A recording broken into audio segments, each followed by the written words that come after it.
I want you to, from this moment forward, to look at your adjustments, your PPO adjustments, as a marketing expense. Now, your accountant won't agree with me on that because you're not actually spending the money. Correct. But it's worse because they're taking it out before you ever get it.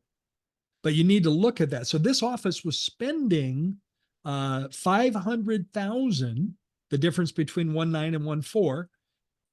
It was actually a little less than that because he had some other categories of expenses, some charity dentistry and some family dentistry, but we can round that and call it 500,000. He was spending 500,000 a year.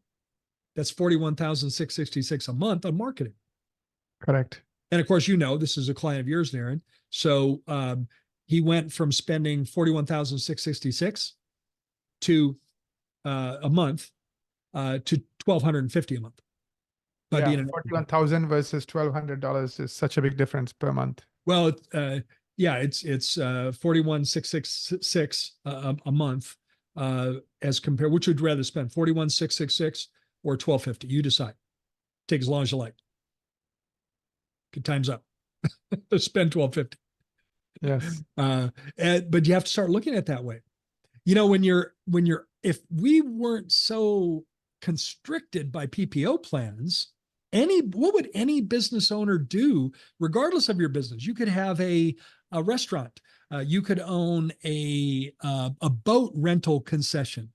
You could have a doggy daycare business. If your expenses go up, what do you have to do? If your expenses are going up in any of those businesses, restaurant, a boat rental concession, a doggy daycare, your expenses goes up, what do you have to do to keep your business afloat?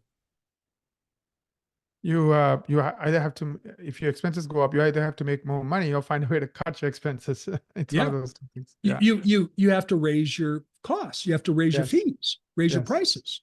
Mm-hmm. And assuming you have the elasticity in your business to do that, you raise the prices to offset the rising costs. But when you're a dentist who's a PPO provider, you can't do that. Exactly. Because you've lost the ability to set your own fees. You can't do it. So the best thing to do to lower your overhead. Now, I'm not saying you shouldn't pay attention to the other things, but the most effective way to lower your practice overhead is separate yourself from a third party setting your fees who has no interest in your way of doing business. They have no interest in how well you pay your team, the PPO plan. Right. They have no interest in whether you're state of the art with your technology. They have no interest that you take 10 times the amount of annual CE so that you can always offer your patients the latest advances. They don't care about any of that. Yeah. They just make it the low cost. They give you no choice. They just set your fee in the basement. Right. Well, I hope this has been insightful, and I want you to think about that example. Take that example that I gave you and simply, adjust it to your numbers. That was a practice that produced 1.9, collected 1.4 when they were in network. When they went out of network, they went down to 1.8 and now collected 1.7. Just take those numbers and figure out how that relates to your size of your practice, either bigger or smaller, and you can see what that effect would be in your practice. And if you haven't already scheduled a marketing strategy meeting, I'd encourage you to do so. Do what that doctor did and reduce his annual marketing expense from $500,000 a year to $15,000 a year. Literally went from he saved $485,000 in 1 year by doing that. Nir, what's the link to set a marketing strategy meeting? It's equa.com/LID, ekwa.com/LID. You haven't done that, you'd be well served to do that. Well, I hope you appreciate this insight on the most effective way to lower your practice overhead.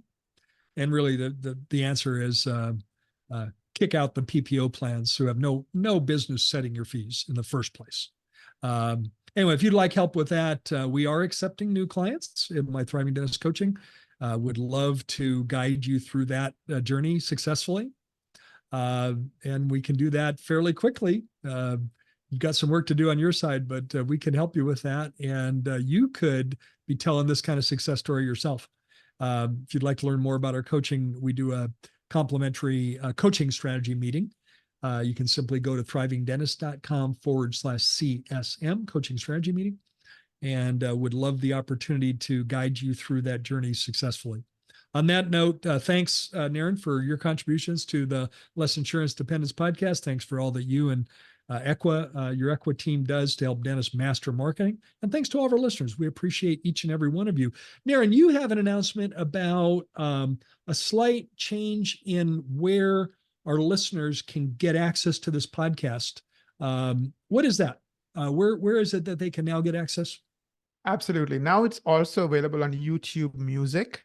So if you go to YouTube Music, you're going to see not only this episode, but every episode we have done. It's close to, I think, 285-ish episodes we have done. So go back and watch the videos and or listen to them on YouTube Music as well.